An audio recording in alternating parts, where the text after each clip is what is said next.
Well, hi, everybody, and welcome to another edition of Adam's Music Box, where today I'm going to revisit a subject that I talked about just recently around the time of Record Store Day. And this is one of the most interesting, historic, and relevant and quirky record stores in the world. And it's the Record Collector on Melrose in LA, and it's for sale. So its owner of many decades, Sandy Chase, is selling the property.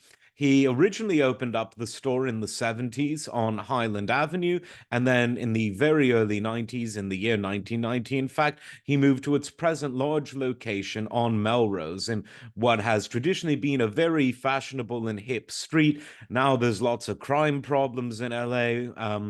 Maybe that motivated the timing of this, I don't know.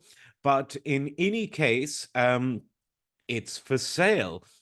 And I wrote to the people about what is going on with that. Now he wants 4.9 million for the property. So that's relatively standard for LA. Again, we're in a stagflationary cycle where property prices remain high, even though getting mortgages and loans, etc., is tough because of however high interest rates are from the Fed. The lenders are really squeezing people at a much higher rate. So no one can buy and no one can sell, and everything's expensive. But be that as it may, that is the situation.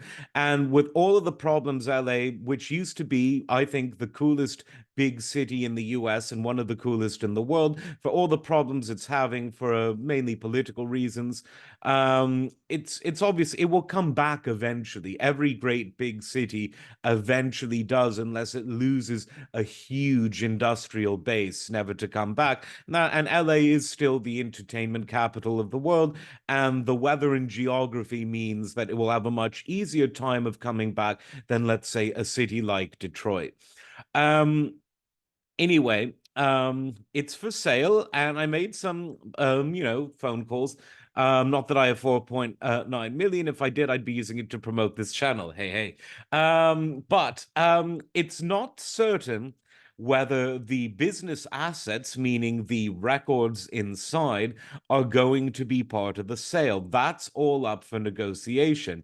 If the property is bought by someone who doesn't want the records, will they be sold separately? Will they be donated to a museum? Those questions remain because the collection in the record collector is one of the biggest single record collections in the world. I don't know how many tens of thousands. I mean, I'm sure that Sandy Chase, the owner, has counted them all, but I don't know how many there are. But there are loads, and there are reel-to-reel tapes and 78s and cylinders, wax cylinders. Basically, every analog format is there. No digital. The owner, Sandy, is very much opposed to digital. He calls himself an anti-digitite. He's used that phrase for years. And as I said before, I'll repeat it in this video. It's a quirky store in that browsing is not allowed, even though Melrose Avenue is famous for browsing of all sorts. When you go there for the first time, he'll sort of quiz you on your taste in music and knowledge of music and your knowledge of sound reproduction equipment on hi-fi, stereo, etc. And if you don't know your stuff, he'll ask you, not necessarily politely, to leave. And that's why the Yelp reviews of the record collector are pretty hilarious. It should be thought of more like a secret club rather than a traditional store. But the only thing you need to do to get a membership, so to speak, is know your stuff and respect the amazing collection that he's got, which is easy to do. It's a collection, of course, very worthy of respect. He's got quite a lot of musical equipment in there. He's got JBL Hartsfield speakers, a JBL Paragon, lots of vintage Macintosh valve tube amplifiers, lots of all the interesting stuff. And he's got a piano in there too. So the assets of the business are quite a lot. And I thought, wouldn't it be interesting if members, rich, poor, and in the middle, from the hi-fi community, from the music-loving community, were to sort of band together and crowdfund a sort of joint ownership, a consortium, if you will, and buy the record collector? It will take a lot to raise 5 million or so, but even if it's less, an offer can be made, and if not, the money could be given back. Obviously, it will be difficult to organize it from this YouTube channel. It's a brand new channel, and the algorithm doesn't really favor new channels. It really, you have to really put in a lot of time before YouTube starts pushing people interested in discussions about music your way, which I didn't expect anything but. So I'm just floating this idea out there. Um, because I think it might be interesting. I don't know how realistic it is. Everyone's doing bad economically unless you're in DC, and it might not be it might not be possible to get that many record collectors, if you will, to buy the record collector. But if a few, if maybe Chad Kassem of Acoustic Sounds Analog Productions, Music Direct, the owners of Mobile Fidelity, if they would chip in and could use this as a kind of flagship store. So in addition to Sandy's beautiful collection, they could also use it to sell and demo the latest MoFi release or the latest Acoustic Sounds release, etc. There are possibilities to bring it in, to keep it as it is, but do a few simple things to bring it into the modern age. For instance, they don't sell their stuff online.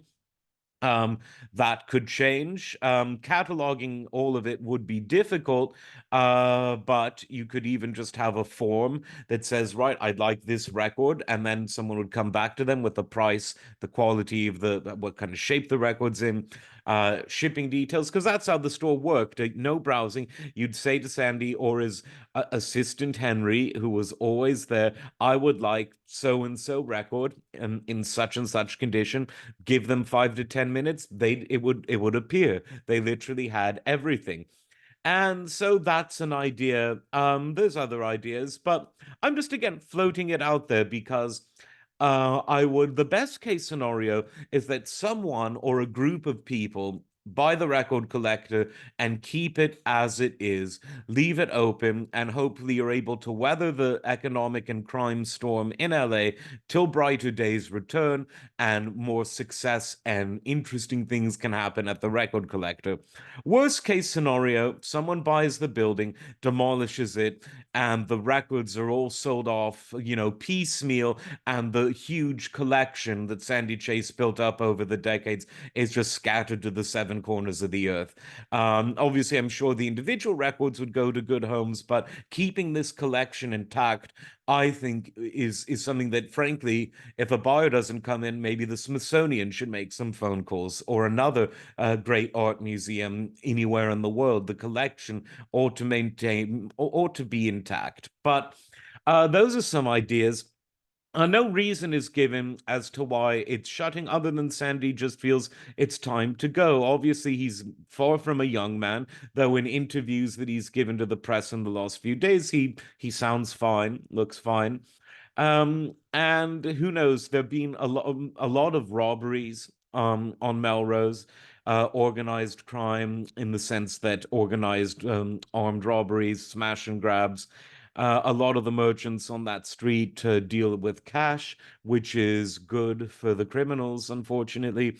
So who knows? The record collector, though, has always been a kind of, like I said, a kind of a club. It was like one of those antique shops where it's by appointment only. It isn't, but it feels like that.